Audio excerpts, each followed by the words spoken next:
Hello everyone. Today we are going to discuss the syllabus of Public Administration of Punjab University Chandigarh for BA second year student of semester 4th. Semester 4th के जो student हैं उनके लिए हम public administration का syllabus discuss करने जा रहे हैं आज। जो आपका इस पेपर का नेम होगा वो होगा financial administration with special reference to India. अभी जो आपका था थर्ड सेमेस्टर में अभी आपने एग्जाम दिए होंगे उसका नाम होगा पर्सोनल एडमिनिस्ट्रेशन।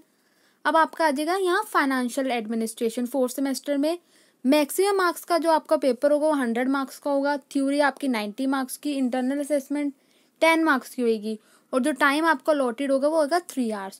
जो प्राइवेट कैंडिडेट्स हैं उनकी इंटरनल असेसमेंट और जो यूजुअल वाले कैंडिडेट्स हैं उनकी इंटरनल असेसमेंट यूनिवर्सिटी प्रोवाइड करेगी जैसा वो अपना एग्जाम करके आएंगे।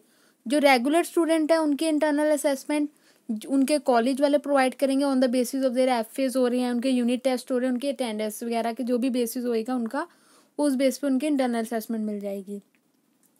अब जो पैटर्न है आपका यूज होगा आपकी बार का पेपर सेटर का वो एज यूजुअल जैसा आपका थर्ड सेमेस्टर में पैटर्न यूज हुआ था बिल्कुल वैसे ही आपका फोर्थ सेमेस्टर में पैटर्न यूज होगा। जो आपका फर्स्ट क्वेश्चन होगा वो आपका कंपल्सरी क्वेश्चन होगा, 5 क्वेश्चन इन्वॉल्व होंगे। 12 आपको शॉर्ट क्वेश्चन आएंगे, आपको कोई 9 करने होंगे, 9 2 18 शॉर्ट क्वेश्चन आपके यहाँ 9 आपको करने होंगे 2 मार्क्स के। लॉन्ग आपको हर एक यूनिट से आपको 2 क्वेश्चन आएंगे चॉइस में, आपको कोई एक करना होगा। जैसे यूनिट 1 से आपको कोई एक करना होगा वो 18 मार्क्स का होगा, तो आपके ऐसे 18 4 72 मार्क्स आपके लॉन्ग के बन जाएंगे और शॉर्ट के आपके बन जाएंगे 18 मार्क्स। तो आपका ऐसे पेपर पूरा डिवाइड हो जाएगा 90 मार्क्स में। अब हम आगे सिलेबस देख लेते हैं। फर्स्ट यूनिट में आपको आएगा फाइनेंशियल एडमिनिस्ट्रेशन की क्या मीनिंग है और क्या सिग्निफिकेंस है। एस्पेक्ट्स ऑफ पब्लिक फाइनेंस की आपका इसमें आपको बजट से रिलेटेड सब कुछ आ जाएगा। आगे देखते हैं बजट का क्या मतलब होता है, बजट कितने टाइप का होता है, फिस्कल बजट है, डेफिसिट बजट आपका, सरप्लस बजट है, प्रिंसिपल क्या होते हैं बजट में, इंडिया का कैसा बजट था आपको ये भी पता होना चाहिए, बजट की कैसे प्रिपरेशन है, इनैक्टमेंट। बजट का प्रिपरेशन का जो कंसेप्ट है वो बहुत इंपॉर्टेंट है कि कैसे प्रिपेयर होता है बजट। स्टेट से हम परफॉर्मा फिल कराते हैं, या आपको बहुत इंपॉर्टेंट और आगे आपको पता होना चाहिए।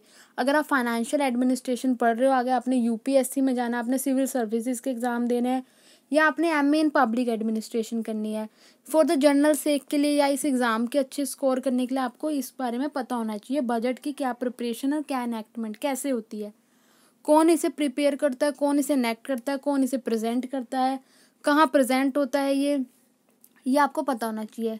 उसके बाद यूनिट 2 में आपके पास आ जाता है अब यूनियन मिनिस्ट्री ऑफ फाइनेंस की क्या मिनिस्ट्री है, इसकी क्या ऑर्गेनाइजेशन है, फंक्शन और रोल क्या है, सेंटर और स्टेट के फाइनेंशियल रिलेशन कैसे हैं, यूनियन फाइनेंस कमीशन का कॉम्पोजिशन और फंक्शन, ये हमेशा ही क्वेश्चन आता है। यूनिट 3 में आपके पास ऑडिट कौन करता है, कैसे होता है, इसके क्या ऑब्जेक्टिव है, टाइप्स क्या है। कैग आ जाता है आपका कंट्रोलर और ऑडिटर जनरल ऑफ इंडिया की, इसकी अपॉइंटमेंट कैसे होती है, इसके फंक्शन क्या है, उसके रोल क्या है।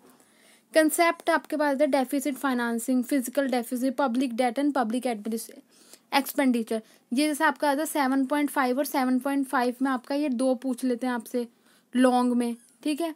कोशिश करना आप ऑडिट और कंट्रोलर ऑडिटर जनरल जो लॉन्ग क्वेश्चन आप इससे अच्छी तरह अटेम्प्ट करना। फोर्थ आपके पास यूनिट आ जाती है लेजिस्लेटिव कंट्रोल ओवर फाइनेंस को। लेजिस्लेचर जो है आपका, जैसे आपने पता होगा आपको, there is 3 organs of government के 3 अंग होते हैं। पहला लेजिस्लेचर होता है जो कानून बनाता है, एग्जीक्यूटिव होता है जो कानून को पास करता है, एग्जीक्यूटिव कौन होता है जो कानून को इम्प्लीमेंट करता है, ठीक है। और जो जुडिशरी होती है वो देखती है कि प्रॉपर इम्प्लीमेंटेशन हुआ है कि नहीं हुआ है। और अब इसमें आप टॉपिक देख सकते हैं। पहले तो आपका लेजिस्लेटिव कंट्रोल ओवर फाइनेंस हो गया। सेकंड टॉपिक आपका होता है public accounts committee. Public accounts committee very important committee है, इसका क्या कॉम्पोजिशन है, क्या फंक्शन है और क्या रोल है। उसके आपकी एस्टिमेट कमेटी आ जाती है, इसके क्या कंपोजिशन है कि क्या कौन सी जो पब्लिक अकाउंट्स कमेटी है बजट के, या आपके पास 2 मार्क्स के अंदर ये क्वेश्चन हमेशा ही आता है, जो पब्लिक अकाउंट कमेटी है पहले बनती है या एस्टिमेट कमेटी पहले बनती है बजट के टाइम पे। एस्टिमेट्स पहले लेंगे ना आपसे, वो कॉम्पोजिशन फंक्शन और रोल क्या होगा इसका, तो आपको ये पता होना चाहिए। जो इसके अंदर बुक आती है आप पढ़ सकते हो, वैसे तो बहुत अच्छी अच्छी बुक्स हैं, पर पुंडरीक ओझा सर की जो बुक है वो सफिशेंट बुक है आपका पीयूष के रिलेटेड एग्जाम से। बाकी अगर आपको यूपीएससी वगैरह की तैयारी कर रहे हो तो आप लक्ष्मीकांत की बुक है वो देख सकते हो, उसमें से भी आपके टॉपिक्स कवर हो जाते हैं। Thank you very much. आज हमने डिस्कस करा है पंजाब यूनिवर्सिटी का पब्लिक एडमिनिस्ट्रेशन का 4th सेमेस्टर का syllabus for second year students के लिए। अगर आप चैनल पे न्यू हैं तो चैनल को सब्सक्राइब कर लेना। अगर आपको वीडियो अच्छी लगी है तो लाइक करना। अगर आपको कोई भी वीडियो से रिलेटेड कोई भी डाउट होता है आप कमेंट सेक्शन में पूछ सकते हैं। Thank you.